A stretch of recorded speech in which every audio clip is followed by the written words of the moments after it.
Dharmasthala case ವಿಚಾರವಾಗಿ PIL ವಜಾ ಆಗಿತ್ತು ಸರ್, ರಾಜ್ಯ ಸರ್ಕಾರ ಗಮನಕ್ಕಿರಲಿಲ್ಲ ಸರ್. PIL ವಜಾ ಆಗಿದ್ರು ಗೌರ್ಮೆಂಟು ಇನ್ವೆಸ್ಟಿಗೇಷನ್ ಮಾಡಬೇಕು ಅಂತ ಮಾಡ್ತಾ ಇದೆ.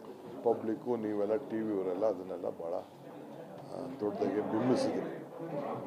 ಸೊ ಆ ದೃಷ್ಟಿಯಿಂದ PIL ವಜಾ ಆಗಿದ್ದು ಕೂಡ ಸರ್ಕಾರಕ್ಕೆ ಲೇಟಾಗಿ ನಮಗೆ ಗೊತ್ತಾಗಿದೆ. ಬಟ್ ಅದು ಬೇರೆ ವಿಚಾರ. ಅದು ಅವರೇನೋ ಆದೇಶಕ್ಕೇನೋ ಹೋಗಿದ್ರು, ನೀವು ಅಲ್ಲೇ ಹೋಗಿ ಅಂತ ಕಳಿಸಿದ್ದಾರೆ. ಅದು ಕೂಡ ನಮಗೆ ಅರಿವಿದೆ. ಈಗ ಕಾನೂನು ಚೌಕಟ್ಟಿನಲ್ಲಿ ಒಂದು ಇನ್ವೆಸ್ಟಿಗೇಷನ್ ಮಾಡಬೇಕು ಅಂತೇಳಿ ಇನ್ವೆಸ್ಟಿಗೇಷನ್ ಮಾಡಿದೆ. ರಿಪೋರ್ಟ್ ಇನ್ನೂ ಬಂದಿಲ್ಲ. ಬಂದ ಮೇಲೆ ಮಾತಾಡೋಣ. ಈ ಮಧ್ಯದಲ್ಲಿ ಕೆಲವೆಲ್ಲ ಏನೇನಿದೆ ಅನ್ನೋದೆಲ್ಲ ಸತ್ಯ ಎಲ್ಲ ಹೊರಗಡೆ ಎಲ್ಲ ನೀವು ತೋರಿಸ್ತಾ ಇದ್ದೀರಿ, ಜನಕ್ಕೂ ಗೊತ್ತಾಗ್ತಾ ಇದೆ. ಸರ್, ಇನ್ವೆಸ್ಟಿಗೇಷನ್ ಸಂಪೂರ್ಣ ವರದಿ ಬರೋವರೆಗೂ ಯಾವುದೇ ಕಾರಣಕ್ಕೂ ಬಂದ್ ಆಗಲ್ಲ ಅನ್ನೋದು. ನಾನು ಅದನ್ನು ಹೇಳಕ್ಕೆ ಹೋಗಲ್ಲ. ಹೋಮ್ ಮಿನಿಸ್ಟರ್ ಅದ್ರ ಬಗ್ಗೆ ಮಾತಾಡ್ತಾರೆ. ನಾನು I don't want to involve ಆ ವಿಚಾರದಲ್ಲಿ. ಯಾಕೆ ನನಗೆ ಅಪ್ಡೇಟ್ ಇಲ್ಲ. ನನಗೇನು ನಾನು ಯಾವ ಅಧಿಕಾರಿಗಳ ಹತ್ರ ನಾನು ಮಾತಾಡೋಕ್ಕೆ ಹೋಗಿಲ್ಲ. ಅಲ್ಲಿ ಯಾರು ತನಿಖೆ ಮಾಡಿಸ್ತಾ ಇದ್ದಾರೆ.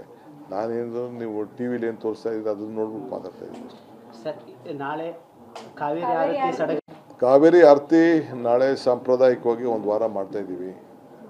ಅದು ದೊಡ್ಡದಾಗೆ ಮಾಡಬೇಕು ಅಂತ ಇತ್ತು. ಬಟ್ ನಮಗೆ ಆ ತಾಯಿ ಸಂಪೂರ್ಣವಾಗಿ ನೀರು ಬಂದಿದೆ, ತುಂಬಿದೆ. ನಿನ್ನೆ ರಾತ್ರಿನೂ ಕೂಡ 124 ಅಡಿ ತುಂಬಿತ್ತು. ನೀರು ಇನ್ಫ್ಲೋ ಕೂಡ ಬರ್ತಾಯಿದೆ.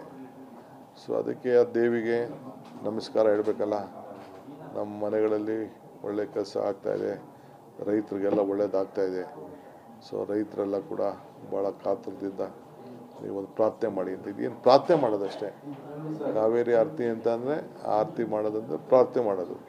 ಯಾವಾಗಲೂ ಕೂಡ ಸಮೃದ್ಧಿಯಾಗಿ ಈ ರೀತಿ ಯಾವ ರೀತಿ ಮಳೆ ಬಂದಿದೆ ಅದೆಲ್ಲ ಆಗಬೇಕು ಅಂತೇಳಿ ಈ ವರ್ಷ ನಾನು ಅಲ್ಲಿ ವಿಜಯದಶಮಿ ಸಂದರ್ಭದಲ್ಲಿ ನಾಳೆ ಮಾಡ್ತಾ ಇದ್ದೀನಿ. ಸರ್, ಜಾತಿ ಗಣತಿ ಸಮೀಕ್ಷೆ ಒಂದಷ್ಟು ಗೊಂದಲವಾಗಿದೆಯಲ್ಲ ಸರ್, ಅದೆಲ್ಲವೂ ಬಗೆಹರಿದಿದೆಯಾ ಹೇಗೆ ಸರ್? ಕ್ಯಾಬಿನೆಟ್ ನಲ್ಲಿ ಚರ್ಚೆ ಆಯ್ತು ಜಾತಿ ಗಣತಿ ವಿಚಾರವಾಗಿ ಸರ್. ಏನಿಲ್ಲ ದೋಷಗಳಿದಾವೆ, ಏನು ಯಾವ ವಿಚಾರನೂ ಇಲ್ಲ. ಏನಾದ್ರು ಇದ್ರೆ ನಮ್ಮ ಲಾ ಮಿನಿಸ್ಟರ್ ಹೇಳ್ತಾರೆ. ಅದು ಟೆಕ್ನಿಕಲ್ ಸಮಸ್ಯೆ, ತಾಂತ್ರಿಕ ಸಮಸ್ಯೆ ಎದ್ದು ಕಾಣ್ತಾ ಇದೆ. ಸಿಬ್ಬಂದಿ ಸಮೀಕ್ಷೆ ನಡೆಸೋಕೆ ಆಗ್ತಾ ಇಲ್ಲ ಅಂತ ನಾನು ಎಲ್ಲರಿಗೂ ರಿಕ್ವೆಸ್ಟ್ ಮಾಡ್ಕೊಳ್ತಾ ಇದ್ದೀವಿ. ಈಗ ಎಲ್ಲರಿಗೂ ಅವಕಾಶ ಸಿಗಬೇಕು. ಹಿಂದೆ ಕೆಲವೆಲ್ಲ ಕೂಗಿತ್ತು, ನಮ್ಮನ್ನು ಬಿಟ್ಬಿಟ್ಟಿದ್ದಾರೆ ಅಂತ ಹೇಳ್ತಾ ಇದ್ರು. ಎಲ್ಲರಿಗೂ ಕೂಡ ನಾವು ಮನವಿ ಮಾಡ್ಕೊಳ್ತಾ ಇದ್ದೀವಿ. ದಯವಿಟ್ಟು ನಿಮ್ಮ ಸಮಾಜದವರು, ಸಂಘ ಸಂಸ್ಥೆಗಳು ಎಲ್ಲರೂ ಕೂಡ ಜಾಗೃತರಾಗಬೇಕು. ನೀವು ಪಾರ್ಟಿಸಿಪೇಟ್ ಮಾಡಬೇಕು, ಬರ್ಸ್ಕೊಳ್ಬೇಕು. ನಿಮ್ಮ ರಿಲೇಟಿವ್ಸು ಯಾರೇ ಆಗಲಿ, ಫ್ರೆಂಡ್ಸು, ಕುಟುಂಬದವರು ಹೊರಗಡೆ ಇದ್ದರೂ ಕೂಡ ನೀವು ಅವರ ಮಾಹಿತಿಯನ್ನು ತೆಗೆದುಕೊಂಡು ಕ್ಲೀನಾಗೆಲ್ಲ ಬರ್ಸಿಸ್ಬಿಟ್ಟು ನಿಮ್ಗೆ ನೀವು ನ್ಯಾಯವನ್ನು ಒದಗಿಸ್ಕೊಡ್ಬೇಕು. ಇಲ್ಲಾಂದರೆ ನಿಮ್ಗೆ ನೀವು ಮೋಸ ಮಾಡ್ಕೊಂಡಾಗ ಆಗ್ತದೆ. ನಿಮ್ಮ ಮುಂದಿನ ನಿಮ್ಮ ಸಮಾಜಕ್ಕೆ ನೀವೇ ಅನ್ಯಾಯ ಮಾಡ್ದಂಗೆ ಆಗ್ತದೆ. ಸೊ ಎಲ್ಲ ಒಕ್ಕಲಿಗ ಸಂಘದ ಪದಾಧಿಕಾರಿಗಳು ಖರ್ಗೆ ಅವರನ್ನ ಭೇಟಿ ಮಾಡಿದ್ದಾರೆ.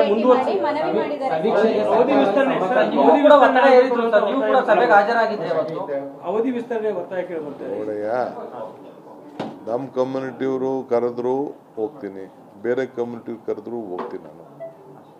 ನನಗೇನು ಜಾತಿ, ನಾನು ಎಲ್ಲರಿಗೂ ಬೇಕಾದವರು. ಸರ್ಕಾರ ಎಲ್ಲರಿಗೂ ಕೂಡ ನಾನೀಗ ಹೇಳ್ತಾ ಇದ್ದೀನಿ. ಎಲ್ಲ ಕಮ್ಯುನಿಟಿಯವ್ರಿಗೂ ನಾನು ರಿಕ್ವೆಸ್ಟ್ ಮಾಡ್ತಾ ಇದ್ದೀನಿ. ನಮ್ಮ ಸಭೆ, ಕಮ್ಯುನಿಟಿ ಸಭೆಗೂ ನಾನು ಹೇಳಿದ್ದೀನಿ, ನೀವು ಬರೀ ಒಕ್ಕಲಿಗರಿಗೆ ಸೀಮಿತ ಆಗಿರಕ್ಕೆ ಹೋಗ್ಬೇಡಿ. ಸಮಾಜಕ್ಕೆ ಎಲ್ಲರೂ ಕೂಡ ಅವ್ರವ್ರು ಬರ್ಸ್ಕೊಳ್ಳಿ, ತಪ್ಪೇನಿಲ್ಲ. ಅವ್ರವ್ರದ್ದು ಏನೇನಿದೆ, ಅವ್ರವ್ರ ಅಭಿಪ್ರಾಯಗಳು ಏನಿದೆ ಬರ್ಸ್ಕೊಳ್ಳಿ. ಈಗ ನಿಮ್ಮ ವಿದ್ಯಾರ್ಥಿ ಬಗ್ಗೆ ನಮಗೇನು ಗೊತ್ತಿರ್ತದೆ, ಆರ್ಥಿಕ ಪರಿಸ್ಥಿತಿ ಬಗ್ಗೆ ಏನು ಗೊತ್ತಿರ್ತದೆ, ಸಾಮಾಜಿಕವಾಗಿ, ಶೈಕ್ಷಣಿಕವಾಗಿ ಏನೇನಿದೆ ಅದನ್ನೆಲ್ಲ ಕೂಡ ನೀವು ತಿಳಿಸ್ಕೊಳ್ಳಿ ಅಂತ ನಾವು ಹೇಳಿದ್ದೀವಿ. ಇವತ್ತು ಕೂಡ ನಾನು ಎಲ್ಲರಿಗೂ ಹೇಳ್ತಿದ್ದೀನಿ, ನೀವೆಲ್ಲರೂ ಕೂಡ ತಿಳಿಸಿ. ಸರ್, ಸ್ಪಷ್ಟವಾಗಿ ಹೇಳ್ಬಿಡಿ ಸರ್. ಈಗ ಘೋಷಣೆ ಆಗಿರುವಂತೆ ಅದರಂತೆ ನಡೆಯುತ್ತೋ ಅಥವಾ ವಿಸ್ತರಣೆ ಮಾಡಬೇಕು ಅನ್ನೋ ಮುಂದೂಡಿಕೆ ಮಾಡಬೇಕು ಅನ್ನೋ ಥರದ್ದು ಏನಾದರೂ ಇದೆಯಾ ಸರ್? 7 ಕೋಟಿ ಕನ್ನಡಿಗರನ್ನು ನೀವು ರೀಚ್ ಆಗಬೇಕಂದ್ರೆ ಕೇವಲ 15 ಒಳಗಡೆ ಸಾಧ್ಯನಾ? 15 ದಿನದಲ್ಲಿ ಮಾತ್ರ ಸಮೀಕ್ಷೆ. 7 ಕೋಟಿ ಕನ್ನಡಿಗರನ್ನು ರೀಚ್ ಆಗಬೇಕು ಅಂದ್ರೆ ನೀವು ಕೊಟ್ಟಿರುವಂತಹ ಡೆಡ್ಲೈನ್ ಅಲ್ಲಿ ರೀಚ್ ಆಗೋದಕ್ಕೆ ಸಾಧ್ಯನಾ? ಇದು ಎಲ್ಲಾ ಸಮುದಾಯಗಳ ಒತ್ತಡವೂ ಕೂಡ ಆಗಿದೆ. ದೊಡ್ಡದ ಈಗ ಅದು ಸರ್ಕಾರ ತೀರ್ಮಾನ ಮಾಡ್ತದೆ. ಈಗ ಸದ್ಯಕ್ಕೆ ಕೆಲಸ ಈಗ ಶುರು ಮಾಡಿದ್ವಿ. ಫಸ್ಟು ಸ್ಟಾರ್ಟಿಂಗಲ್ಲಿ ಯಾವಾಗಲೂ ಕೂಡ ಸ್ವಲ್ಪ ಸ್ಲೋ ಇರ್ತದೆ, ಸ್ವಲ್ಪ ಸೆಟ್ಲ್ ಆಗೋವರೆಗೂ ಕೂಡ. ಈಗ ನೀವು ಟ್ರೈನಿಂಗಲ್ಲಿ ಇರ್ತೀರಲ್ಲ, ಹಂಗೆ ಸ್ವಲ್ಪ ಸ್ಟಾರ್ಟಿಂಗು ಸರ್ವರ್ಗಳು ಅವೆಲ್ಲ ಪ್ರಾಬ್ಲಮ್ ಎಲ್ಲ 1-2 ದಿನ ಇರ್ತದೆ, ಆಮೇಲೆಲ್ಲ ಸರ್ ಹೋಗ್ತದೆ. ಸರ್, ಈಗ ನಿಮ್ಮದೇ ಕಾರ್ಯಕರ್ತರು ರಾಹುಲ್ ಗಾಂಧಿ ಅವ್ರಿಗೆ ಪತ್ರ ಬರೆದಿದ್ದಾರೆ ಸರ್. ತುಷಾರ್ ಗಿರಿನಾಥ್ ಅವರು ಚಿಲ್ಮೆ ಅಂತ ಸಂಸ್ಥೆ ಸರ್ವೆ ಮಾಡಿತ್ತು. ಆಗ ಬಿಜೆಪಿ ಪಕ್ಷದಲ್ಲಿ ಒಂದು ಆಯಕಟ್ಟಿನ ಸರ್ಕಾರದಲ್ಲಿ ಹುದ್ದೆಯಲ್ಲಿದ್ದರು. ಈಗಲೂ ಕೂಡ ಆಯಕಟ್ಟಿನ ಹುದ್ದೆಯಲ್ಲಿದ್ದಾರೆ. ಸರ್ಕಾರ ಯಾಕೆ ಅವ್ರ ಮೇಲೆ ಬೇರೆ ಹುದ್ದೆಯನ್ನು ಬದಲಿಸಿಲ್ಲ? ನಾವು ಅದೆಲ್ಲ ಪರಿಶೀಲನೆ ಮಾಡ್ತಾ ಇದ್ವಿ. ಅದೆಲ್ಲ ಸರ್, ಈಗ ಕಾಂಪೋಸ್ಟಬಲ್ ಪ್ಲಾಸ್ಟಿಕ್ ಬಳಕೆಗೆ ಒಂದು ಸರ್ಕಾರ ಆದೇಶ ಮಾಡಿದೆ. ಸೊ ಪರಿಸರವಾದಿಗಳು ವಿರೋಧ ವ್ಯಕ್ತಪಡಿಸಿದ್ದಾರೆ. ಅದು ಸರಿಯಲ್ಲ. ಬಹಿರಂಗವಾಗಿ ವಿರೋಧ ವ್ಯಕ್ತ ಮಾಡಿದ್ದಾರೆ ಸರ್. ನನಗೆ ಮಾಹಿತಿ ಇಲ್ಲ.